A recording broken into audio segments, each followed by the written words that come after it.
Jake Tapper's angry at me.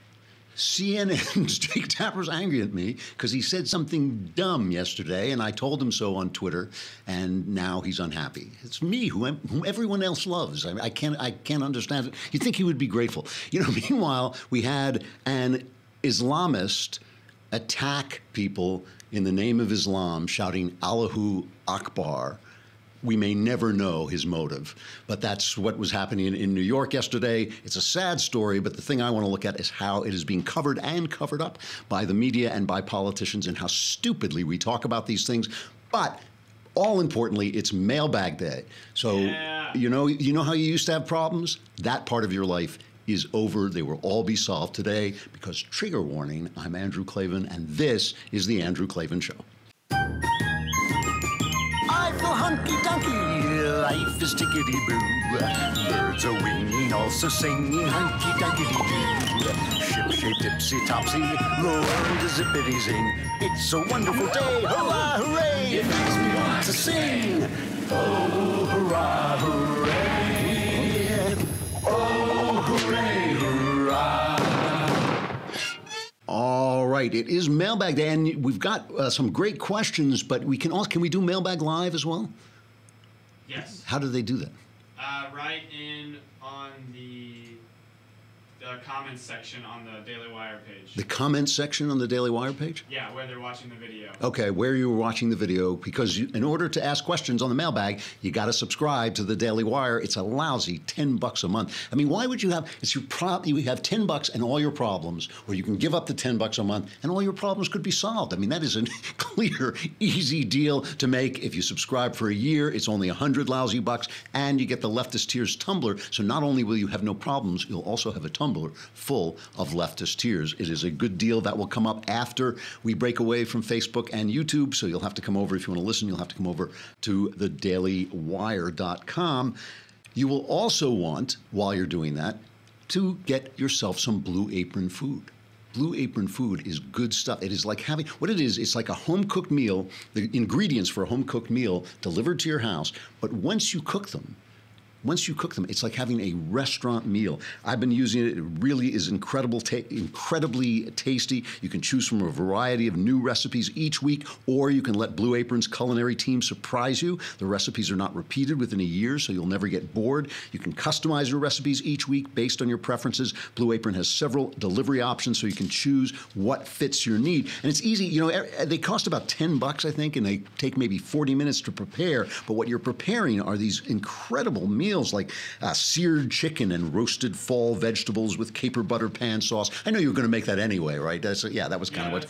Yeah, he's lying. They have 30-minute meals. They have black bean and cheese tortas, sweet pepper chicken with bok choy and rice. Good stuff. You can check out this week's menu and get $30 off your first order with free shipping by going to blueapron.com/Andrew. Don't slash Andrew, but after the slash, write Andrew, because, that would be terrible. But you'll love how good it feels and tastes to create incredible home-cooked meals with Blue Apron. Don't wait. BlueApron.com/Andrew. BlueApron.com/Andrew. You get $30 off your first order and free shipping, and it is a better way to cook.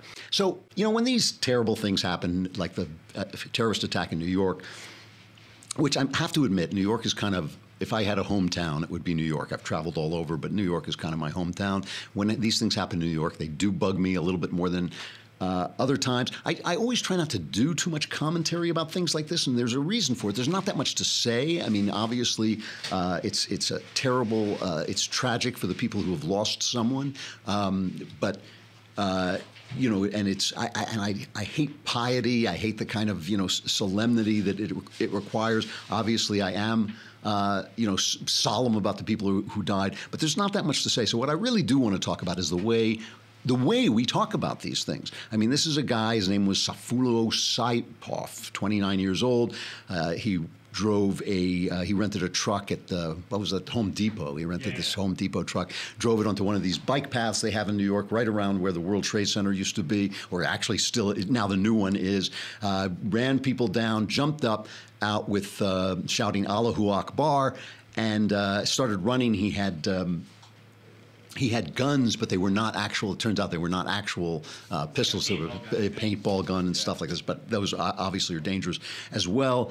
Let's listen to Mayor De Blasio's. This is the first comment he made, not the comment on vetting. Yeah, this is number 6. A very painful day in our city. Horrible tragedy on the West Side.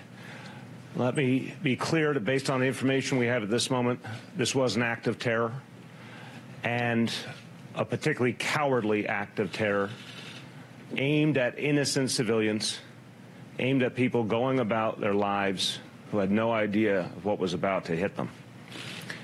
We, at this moment, based on the information we have, we know of 8 innocent people who have lost their lives. So let's start right there with cowardly. They always say this about terrorist attacks. There's nothing cowardly about them. They're evil, but they're not cowardly. Courage is an amoral virtue, right? You know, Adolf Hitler had courage. He won the Iron Cross in World War I, but that didn't stop him from being evil. In fact, it's even worse when somebody has courage. What the guy is, when Trump got this exactly right, the guy is a loser. He is a loser. He has nothing to contribute to society. He has nothing good to build. It's easy to kill. It's easy to destroy. It's impossible to build up. You know, when I saw them fly the planes into the World Trade Center, you know, my thought was, okay, you know, you're dancing in the streets and you're congratulating each other. Let's see you invent a plane. Let's see you build a building. Let's see you do something that matters to humankind, because anybody, I mean, it's like a kid in a playground who sits there and builds this elaborate block structure, and the bully comes over and kicks it down. The bully may not be a coward. He's just a thug. He's a loser. He has nothing he can't do what that kid who builds things can do. And that's what these are. These are guys from failed societies, and they're failed for a reason that we will talk about. You know, but to call them cowardly, it just doesn't resonate, because they know they're not. We know it's, you know, when you just sling insults at people, it doesn't matter. They're not cowardly. They're evil, and they're losers. And that was what Trump was right about. We should celebrate the NYPD. We've got to celebrate this guy, Ryan Nash. He was a uniformed police officer. This was like out of Blue Bloods, you know? It's like this guy is a uniformed police officer. He's out looking for what they call an EDP, an emotionally disturbed person. Probably somebody wandered off. And he sees this guy with his 2 weapons running away, and he shot him. Now, you think like, okay, well, that's what he's supposed to do. But you got to think about it. Put your imagination in there for a minute. This guy doesn't know, is he a drunk driver? He doesn't know if he's like, you know, what he is. And he has to make that call. And as we know, if he makes the wrong call, and he's a white guy, for instance, and he shoots a brown guy, you know, I mean, the guy can be crucified. So he really has to make the call, and he did. And he, you know, kept this guy from getting away. He kept him from hurting other people. It really, so that's Ryan Nash. And the Wall Street Journal had a point when they said, you know, when they said most New Yorkers regard it as a small miracle that terrorism's success in the city has been minimal, but it's not a miracle. Protecting the city's sprawling tableau falls to the New York City Police Department, and it must be noted that its record in the years following 9/11 has been stellar. The NYPD's anti-terrorism unit is a model of relentless vigilance and cooperation with security agencies in the U.S. and in Europe. Vigilance and cooperation are the 2 indispensable tools in ensuring that the terrorist world remains abnormal. And, you know, I just want to add to that they have done this with the New York Times and other liberals, dragging them down for everything. They exposed the fact that they were surveilling mosques and working to get informants in mosques, and they went after them for this, and they stopped. You know, they've got the lawyers after, just like they did with Stop and Frisk, this very successful program that was taking guns off the street. And we know that the New York Times hates guns, but it's not. But it's okay if the guns are in the hands of criminals, if the criminals are in some kind of identity that they approve of. They had this excellent thing where they would, you know, listen, a cop, I've known a lot of cops. I've talked to a lot of cops. A cop can tell if you are holding a gun. He can tell it from a mile away. You stand with a cop and he will say, yeah, strapped, strapped, strapped. He knows when the guys have guns. They just do. You know, they can see the weight. They can see the way the pants are there. And so they were letting people, you know, if the guy was acting suspiciously, they could go up and question him, and then they could search him. And they deemed this stop and frisk, and they hammered them and went after this. And eventually, the NYPD has compensated for it, and they've kept it from raising the murder rate. But it could have raised the murder rate, and it may yet. And I think they've also done everything they can to hamper the surveillance of mosques and Muslims and getting informants in the Muslim world. And I think all of that stuff everything the NYPD is all the more miraculous because of the relentless attacks by the Times and other leftists in New York. So Donald Trump, who I think is our president, he came out, he started tweeting and blamed Chuck Schumer. The terrorist came into our country through what is called the diversity visa lottery program, a Chuck Schumer beauty, and I want merit-based immigration. Schumer's trying to wiggle out of being responsible for the diversity visa lottery program. He was, in fact, one of its main sponsors while he was then in the House, I believe. But this is back in the 80s and 90s. And, Trump's larger point is right. His larger point is right. But the thing that got me about this is Schumer immediately said, "Oh, you're politicizing a tragedy," which is to laugh. And the media picked this up. Joe Scarborough, he's immediately, "This is terrible." This is cut number one from Scarborough. That they were united with him. Yeah. And so here you have the President of the United States now, Donald Trump, 16 years later, using a terrorist attack when we should all come together to take cheap political shots against members of the opposing party. Now is not the time. Now is not the place. And this is not what Americans need from their president. Not just this president, any president. We need somebody that can bring us together in these times. Yeah. Let's go back into the vast distances of time, like a month ago, after the Vegas attacks that we still don't know we still don't have really an idea what the motive, if anything, was there. Here's Joe Scarborough then. 9 out of 10 Americans, 9 out of 10 Americans support background checks, enhanced background checks. Would that have done anything here? I don't know. Maybe, maybe not. It would make America a safer place. Might keep guns out of the hands of people who abuse their spouses. It might keep guns out of the hands of people who abuse their children. It might keep guns out of the hands of terrorists. Certainly something that law enforcement officers, the cop that protects you, wants. So here's, obviously the hypocrisy. The hypocrisy is big in this one. The hypocrisy is huge.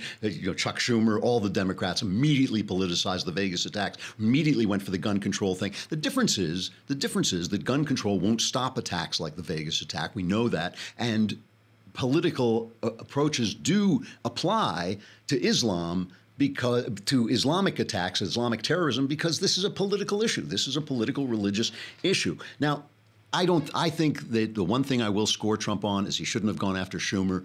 Chuck Schumer doesn't want there to be terrorist attacks. He may be wrong about stuff, and it's right. His larger point, Trump's larger point, that we need to look at our immigration system and all these things meant to stop us from, controlling immigration, controlling our borders, and keeping out people who don't like us, who have philosophies that are antithetical to what we believe in. He's right about that. But yes, I do not believe he should go after Chuck Schumer. But Lindsey Graham, points out that he had just had a conversation with Trump, and he points out that the thing about Trump is, as opposed to Barack Obama for 8 years, who wouldn't even say the word Islam, Donald Trump understands what's going on here. The one thing I like about President Trump, he understands that we're in a religious war. And to the American people, we're fighting people who are compelled by their religious views to kill us all. They kill fellow Muslims who don't agree with their view of Islam. They kill Christians and vegetarians, libertarians, Jews, you name it. So we're in a war, and for the last 8 years, the Obama administration turned the war into a crime. So I talked to the president tonight. He is right to make sure that when somebody comes into our country from a place where radical Islam, and that's the enemy, thrives, that we're going to ask extra hard questions. He's also right to look at this as a war. The last thing I want this guy to hear tonight is you have a right to a lawyer. The last thing he should hear is his Miranda rights. I've been a military lawyer for 33 years. There's enough evidence to believe that he qualifies as an enemy combatant under the law of war. He can be held by our intelligence community as long as necessary to find out, did he act alone and was he part of a bigger plot? So, I mean, this is much closer to reality than what the Obama administration was selling us for 8 years. We are in a war of philosophy, a religious war. We have this tolerant openness to religions, to various religions, but there is such a thing as a religion that will not fit into that structure because it doesn't tolerate other religions. This is the thing that is in Islam. There is a political aspect to Islam, not radical Islam, all Islam. There is a political aspect. It is meant to be a political religion. And that will not fit into our secular world, our secular governance. Our government is based on Christian morals, but it is not itself Christian, because in Christianity is the idea that you render unto Caesar what belongs to Caesar, and you render unto God what belongs to God. In Christianity is the idea of secular governance. So, but we have to look at what I have to get to, and this is always what drives me a little nuts, is the way the media covers this is the opposite of honest. Do you remember Fawlty Towers? Does anybody remember Fawlty Towers? Am I the only guy who remembers? This is John Cleese. After Monty Python, John Cleese had this hilarious show called Fawlty Towers about an incompetent innkeeper. And one time in Fawlty Towers, this German group comes to the inn, and he becomes panicked that somebody is going to mention World War II in front of this. And that's, if you ever hear this, the kind of meme, "Don't mention the war." This is the scene that it comes from, where he's telling people, don't mention the war in front of the Germans, but he can't stop doing it. Don't mention the war. I mentioned it once, but I think I got away with it all right. So, it's all forgotten now, and let's hear no more about it. So that's 2 egg mayonnaise, a prawn Goebbels, a Hermann Göring, and 4 coated salads. Oh, wait a minute, I got a bit confused here. Sorry, I got a bit confused because everyone keeps mentioning the war. So could you... What's the matter? It's all right. Is there something wrong? Will you stop talking about the war? Me? You started it? We did not start it. Yes, you did. You invaded Poland. That's one of the funniest shows ever on television. It really was. So don't mention the war. Don't mention Islam. That is the way the news reports. Chris Matthews, here's his reaction to what happened. As an Uzbeki, why would he have an animus toward the United States? Do we have it has anything to do with geopolitics over in the former Soviet Union, like those Chechens who created the horror at the Boston Marathon? Way too soon to answer that question. A good question. You know, he was earning a living here in the United States, earning a living as a truck driver, seems to have been integrated into society. We've talked to one person who says he was a friend of his, saw no sign of this, didn't hear him spouting radical propaganda, seemed to be a friendly person. So that's just a complete cipher at this point. It's a chin scratcher, all right. The guy's from Uzbekistan. Did we invade Uzbekistan lately? Is that what it is? I mean, did we do something wrong in Uzbekistan? What the hell is he talking about? Is there some kind of geopolitical something that may have, the guy got out of the car shouting Allahu Akbar, and nobody wants to report that either. They kept saying, he said, God is great, God is great. It's like, that's not what he said. He said Allahu Akbar. And by the way, Robert Spencer, who is he's an anti-Islam guy, but he's also a very scholarly guy. He says media outlets routinely mangle the true meaning of Allahu Akbar, the ubiquitous battle cry of Islamic jihadists as they commit mass murder. The war cry is mistranslated in the Western media as God is great, but the actual meaning is Allah is greater, meaning Allah is greater than your God or your government. It is the aggressive declaration that Allah and Islam are dominant over every other form of government, religion, law, or ethic. Now, that's Robert Spencer talking. He knows what he's talking about, but he also has a very central point of view. But CNN outdid itself. And this is getting to where I got into this little squabble with Jake Tapper on Twitter. But CNN, the guy is reporting the story. This is cut number 3. And he gets information, and he won't tell the people the information. Listen to this. What I'm told is, as he was driving, he eventually perhaps tried to get away, and he struck a school bus. And at some point, police encountered him and shot him. And so now he's at Bellevue Hospital.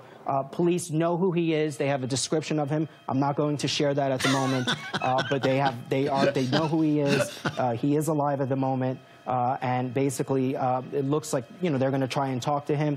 I'm going to stop right there in terms of all the information. But that is what we can report at this moment. I'm a journalist. My job is to give you information. I have information from an official source. I'm not giving it to you. That's what he said. This is what he said. Back in the 80s, the New York Times, afraid that people would when it was still very high crime in New York, the New York Times got afraid that people would start to notice that a lot of the criminals were black, so they stopped giving that information. So they would give you the description from the police, but they would leave that out. Now, if you think about it, what good is a description of he's on the run, he's on the loose, be on the lookout for a guy. I'm not going to tell you what color he is, but he's tall. He's really tall, and I mean, he has kind of a big nose. But I can't tell you what color he is. I mean, that's what these guys are doing. Why doesn't he want to give you the information? Because the guy was an Islamist. We're going to talk about this, and I'll tell you about how I got into the squabble with Tapper. I mean, Tapper really did kind of outdo even CNN. But first, let us talk about something else that people argue about, which is their mattress. Now, see, some people need a good mattress because they want to get a good night's sleep.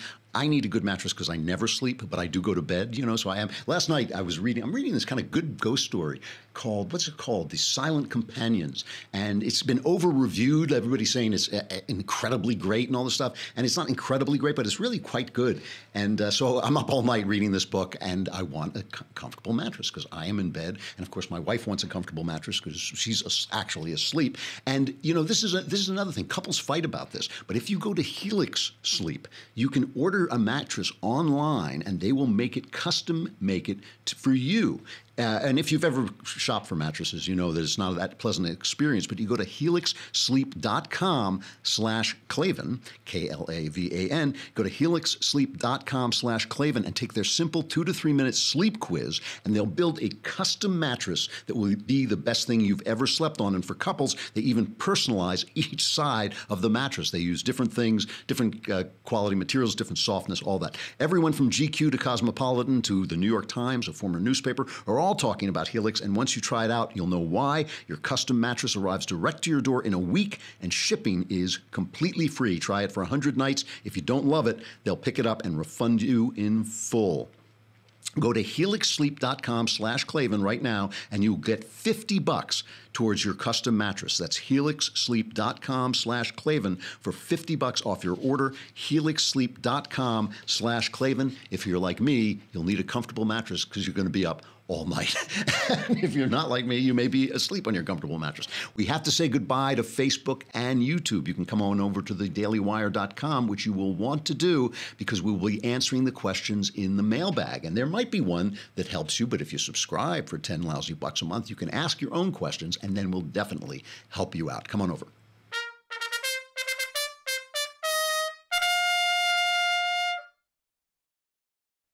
Okay, so now finally the truth comes out. CNN can't hide it anymore. They actually are forced to give you the information. They're a news organization forced to give you the news. And Jake Tapper gets the news that this guy said Allahu Akbar, and here's his reaction. Police have now talked to, they're telling police that they heard this driver yelling Allahu Akbar during this incident, which is now leading authorities to believe that this is as a result that this is now a terrorism case. And I'm just getting an update now. The FBI is taking over this case because it appears now that this is terrorism. The Arabic chant, Allah Akbar, God is great, sometimes said under the most beautiful of circumstances, and too often we hear of it being said in moments like this.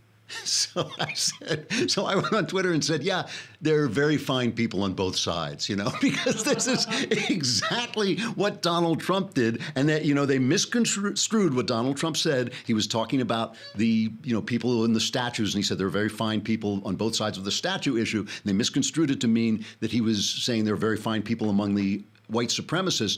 But as I said at the time, he did make a mistake. When somebody has been killed by a white supremacist, the question is not whether there are nice people who want to keep the statues up. That's the time for the president to come out and say, hey, these white supremacists stink. It stinks. It's a sin to be a white supremacist. It's a sin to be a Nazi. That's the time to say that. When a guy just ran down 8 innocent people, killed 8 innocent people, and injured over a dozen more, it's not the time to point out that Allahu Akbar is sometimes said. So when I attacked him for it, he said, I said the words can be said in beautiful circumstances. This is him responding to me. Weddings and births and also too often at times like this. And then he called, actually, Roger Simon wrote about this. So he was really calling, Roger Simon kind of misquoted him on the Twitter thing. And so he was calling him a liar. But then he started calling me a liar. And I thought, wait a minute. Nazis say things at beautiful occasions too. They say Zig Heil at weddings, maybe. What the hell does that have to do with anything? It's because the left is committed, and the press is committed to conflating identity with philosophy. Okay, it is no sin to be any color. that God makes. It is not a good or bad thing to be any color that God makes. It is part of God's handiwork. Your philosophy, you choose. You choose your philosophy, and there are good and bad philosophies. And so when people say, hey, there's a problem. There was a book called Islamic, what was the name of the book? It'll come to me. The point of the book, and it was written by an Islamic guy, was that Islam is different than Islamic exceptionalism. That's what it was called. And the point of it is Islam is different from other religions in two ways.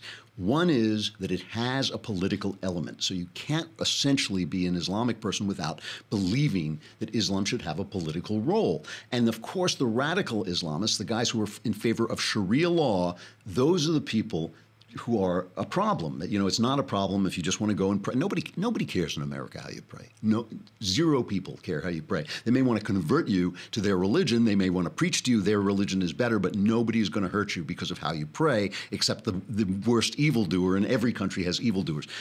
But it is a problem if your philosophy is antithetical to Western governance. That's a problem.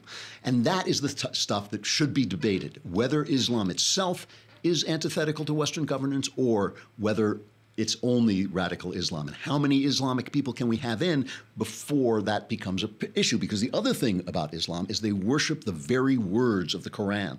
The Bible, people sometimes say the Bible is the word of God. The Bible is not the word of God. In the Bible, it says that Jesus is the word of God. The Bible is people reporting on what the word of God did. So we do not worship the words in the Bible. And that's why I'm always, fighting with people who say, well, it says here, it says this here, it says this here. And I think, yeah, well, what is Jesus saying? What happened there? That's the story.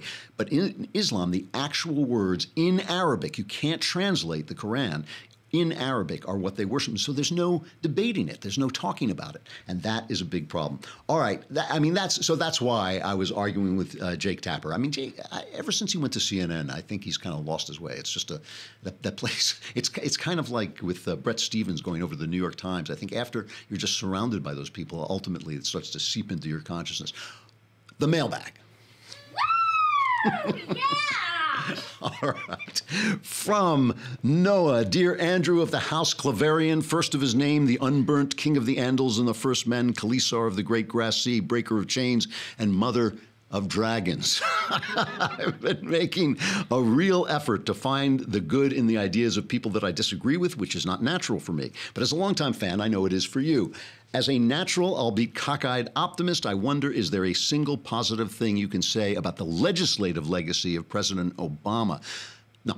I'm glad he killed Osama bin Laden, or I'm glad bin Laden got killed on his watch. I disagreed with Obama, and I disliked Obama because of his corruption, but I disagreed with him because of his politics. I mean, everything he did increased the power of government. Everything he did set the Middle East on fire. He was a bad president. He was an incompetent, and he was corrupt. And I think that those two things together are really bad. But let's generalize this a little bit more and talk about the left. I do think the left has a purpose in that they hate this country, and they're constantly criticizing this country, and the country is imperfect, and sometimes their criticisms are true.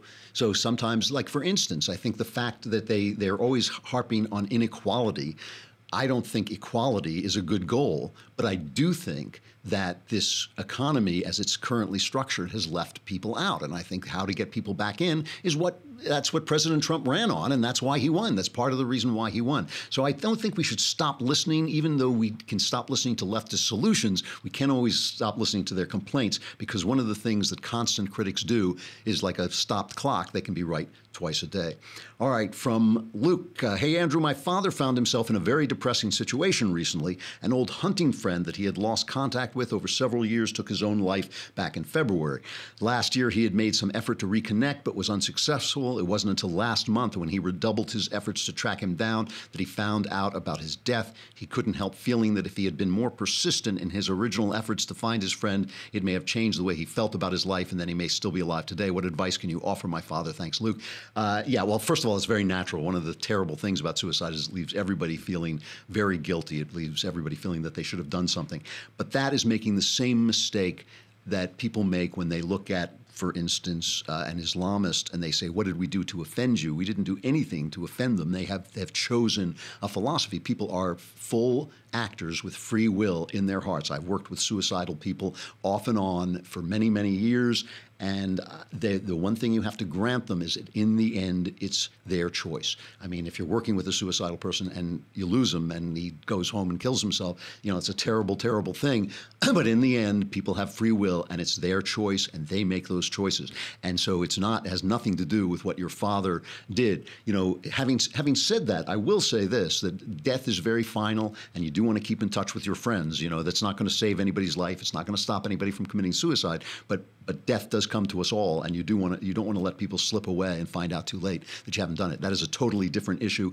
Your father has nothing to be guilty about. This guy made his own choice. It's a terrible choice. It leaves everybody feeling terrible. The way he feels is natural, but it's not on him.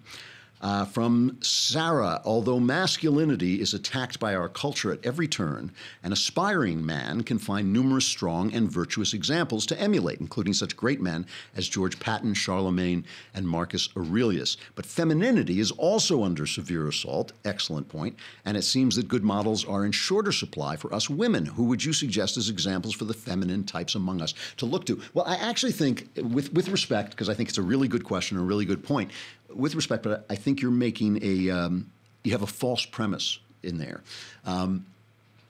Men look to famous people, all people look to famous people, not because of the people they are, but because of things that they do in their life that represent good qualities. They actually look to them almost as literary figures. I mean, I'm watching the World Series. There's a great World Series going on. There's this terrific player, Altuve's terrific player. He's just 5'6", so he's a little guy for a baseball player, and he's a great, great hitter. And I find that very inspiring that he goes out there and you can just see he's just like a little bundle of testosterone, and he's got great.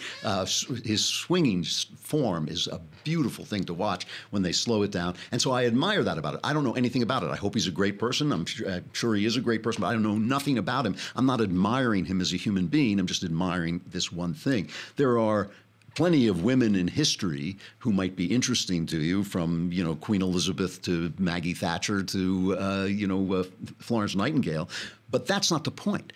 The point is that femininity, the things that make femininity so valuable to society, don't make you famous.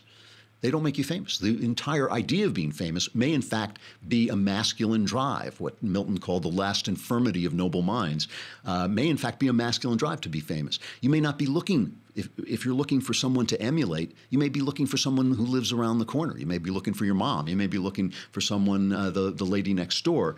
The idea that you need famous people to emulate is, in fact, false on the surface of it. I mean, any famous person can teach you something interesting about life, whether it's a good lesson or a bad lesson.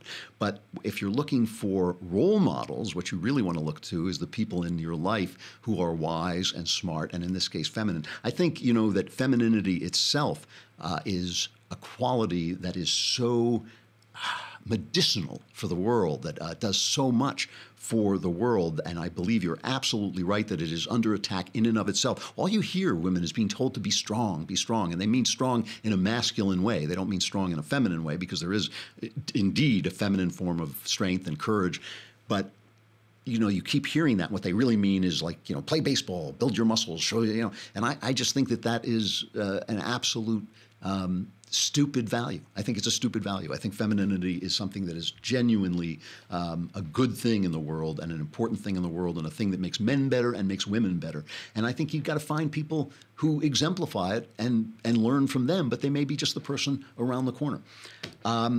In keeping with this, from Garrett, what is your most feminine quality?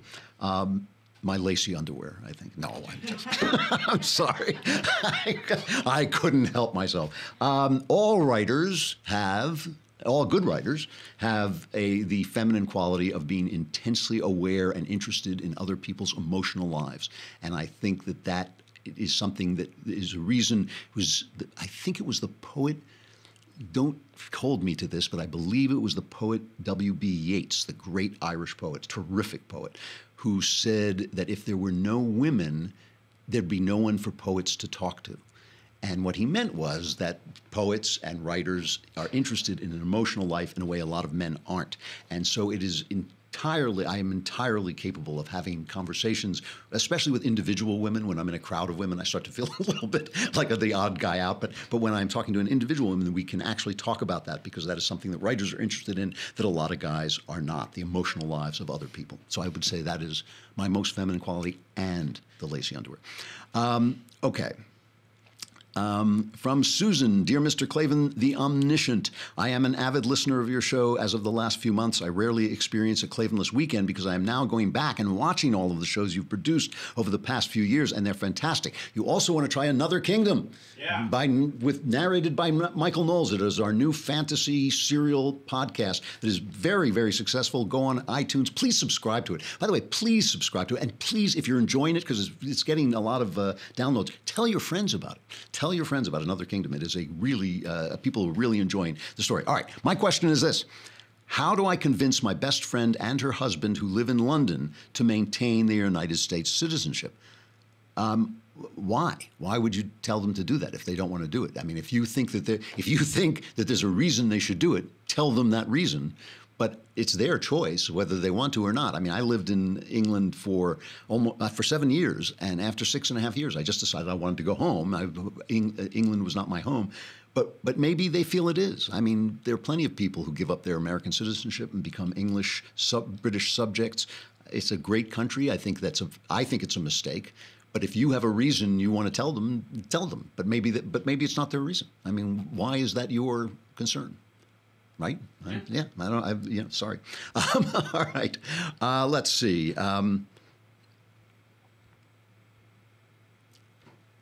From Jonathan, Mr. Klavan, I have been enjoying the show immensely. Recently, President Trump declared the opioid epidemic a national health emergency, which was then decried by the left as not going far enough, even though the problem has been building for years while President Obama did nothing. I am personally in recovery from opioid addiction, good for you, and have been drug and alcohol free since 1989. Go, pal. My question is, do you think that the plan for addressing the opioid crisis should include funding to faith-based treatment institutions as long as it didn't go solely to organizations with a specific religious affiliation? I'm very wary about funding for faith-based organizations from the government, because once you take the king's shilling, you tend to be dependent on the king. I know that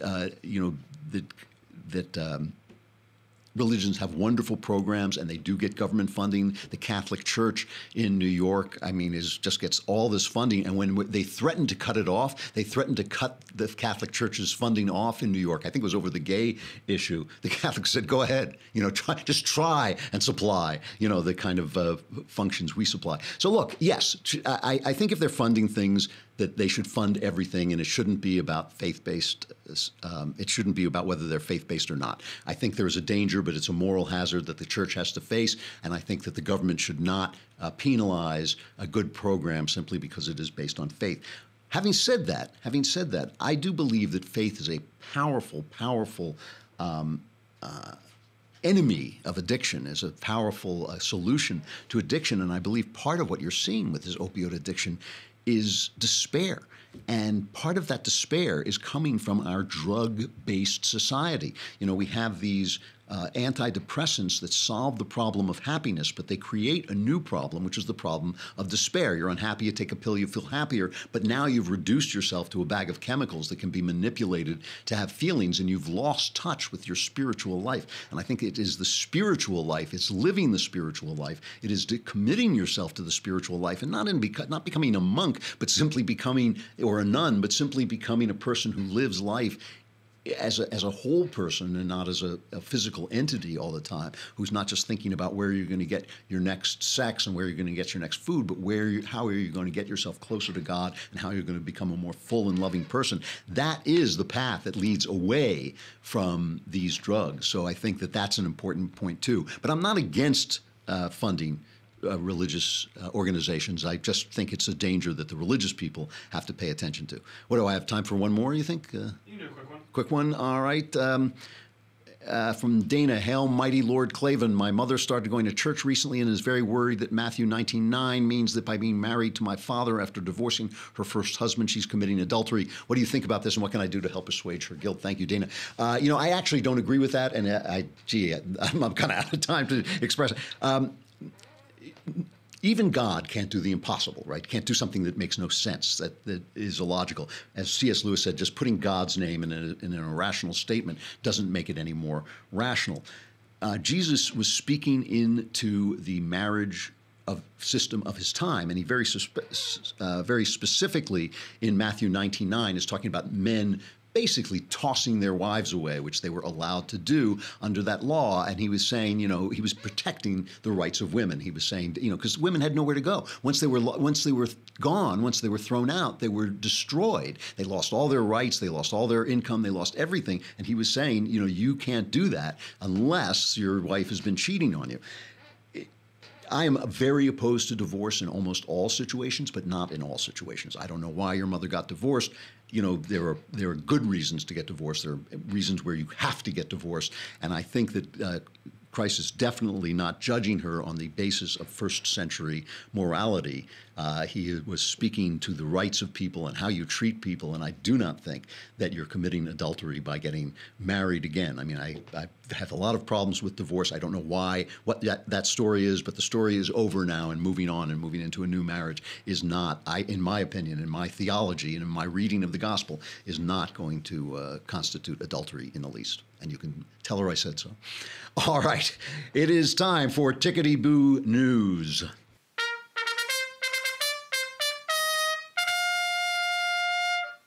So, I want to talk, I've been talking a lot about that. We're talking about this fusion GPS, and the media and the Democrats, but I repeat myself, are selling this idea that the fact that Hillary Clinton and the Democrats paid for the Steele dossier that Fusion GPS collected, which was a British agent, an ex-British spy collecting from Russian agents, that somehow is not the important news, even though what Paul Manafort was just indicted for was for running an organization that that was a Russian front and talking to the Democrats. So all they want is to get at Trump. All anybody wants to get at Trump. And I just want to talk a little bit about why I feel that this thing with Fusion GPS is a little deeper than they say it is. I mean, there was a piece. Let me see if I can find this. The Wall Street Journal wrote a piece recently saying that they thought that Robert Mueller should quit his investigation. He should resign because he was too close to Comey and he was too close to this whole thing. And in this, they attacked Fusion GPS. And everybody went nuts because they had stepped out. Now, I disagree with this, by the way. I think Mueller should finish his job, do what he's going to do. I think he should, I think we can hold him to account. I don't think we have to trust him. I don't think we have to believe in him. But so far, I haven't seen him doing anything except in his appointments, because it seems like he's got a lot of Democrats on his team. But so far, I haven't seen him doing anything egregious. And let's find out what he's going to do. Let's let him finish, because otherwise it's just going to make Trump look like he's covering up. But the Wall Street Journal points out that they say our other sin against media decorum has been asking questions about the role played by Fusion GPS in the 2016 campaign. And they were an Oppo research firm. They went out and got dirt on your opponent. He says, we learned last week that Democrats financed Fusion, which then paid Mr. Steele to come up with his dossier that included dubious information about Trump-Russia ties. Fusion tried to keep the names of its paymasters secret from congressional investigators and even fought a subpoena. One of the dirty little secrets in Washington is that Fusion is a long-time source for journalists, planting political hits that Fusion is paid by third parties to dig up. Now the press corps is defending its meal ticket, often without reporting honestly about Fusion and how it works. One example, and this is an incredible story, a story by Jason Schwartz at Politico on Monday attacked the Wall Street Journal for their Mueller audit, editorial. Jason Schwartz quoted Neil King, and he said he's a former Wall Street Journal editor who slammed the Wall Street Journal, saying, I don't know a single Wall Street Journal alum who's not agog at where that edit page is heading. But Mr. King he joined Fusion GPS when he left the Wall Street Journal. So essentially, Politico is quoting an employee of Fusion to attack the Wall Street Journal for criticizing Fusion. That is what's happening, okay? And even better, Mr. Schwartz didn't tell his readers that Mr. King has worked for Fusion. Mr. Schwartz also failed to point out that Mr. King's wife, also a former Journal reporter, worked in the Obama White House. Now, this whole thing with Fusion just speaks into a way that we don't follow who these reporters are, and we don't follow what they do, and we don't know who their sources are. And when they say anonymous sources, we don't know what they're selling. I frequently I frequently pick on the press for taking Donald Trump's quotes in the worst possible way. And Trump's not that articulate, and he speaks brashly and all this stuff. But I'm always pointing out this thing that they did to him at Charlottesville, where he was talking about and I said it was clumsy, it was stupid, he shouldn't have done it, but he was talking about the people who didn't want the Robert E. Lee statue to be taken down. We have the cut, right? It's number 16. Let's just play Trump doing this. And you had some very bad people in that group, but you also had people that were very fine people on both sides. You had people in that group, excuse me, I saw the same pictures as you did. You had people in that group that were there to protest the taking down of, to them, a very, very important statue and the renaming of a park from Robert E. Lee to another name. So obviously, it's really obvious when you hear what he's saying that he's talking about the very fine people who were trying to protect the statue. I don't even know if there were any there. And I agree, just like with Jake Tapper, I agree that was not the time to bring this up, just like it wasn't time to bring up Muslim weddings after the guy runs it over. Not the time to bring it up. But headline in the New York Times was Trump gives white supremacists an unequivocal boost, right?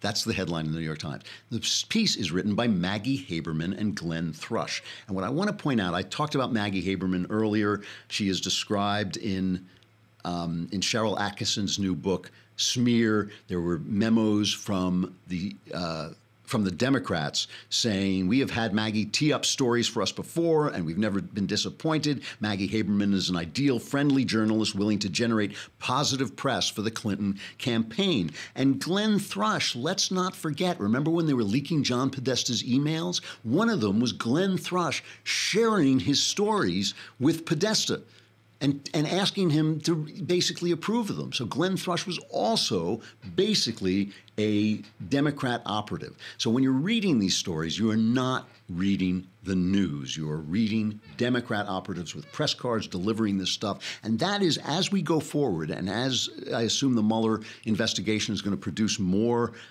indictments and all that stuff, that is something just to remember as you're reading about it. Look, it doesn't mean Trump is always right. It doesn't mean the Republicans are always right. It doesn't mean the Democrats are always wrong. It simply means that we are dealing with an empire of lies, which is the mainstream media. I believe it's crumbling, but it's still there. It's very much in place. These guys are all connected with each other, and they are selling a line. They are selling a line. And that's why you got to come here. Yeah. That's why you got to come here. You can come here and listen to The Andrew Klavan Show. I am Andrew Klavan. This is The Andrew Klavan Show, and we'll be back again tomorrow.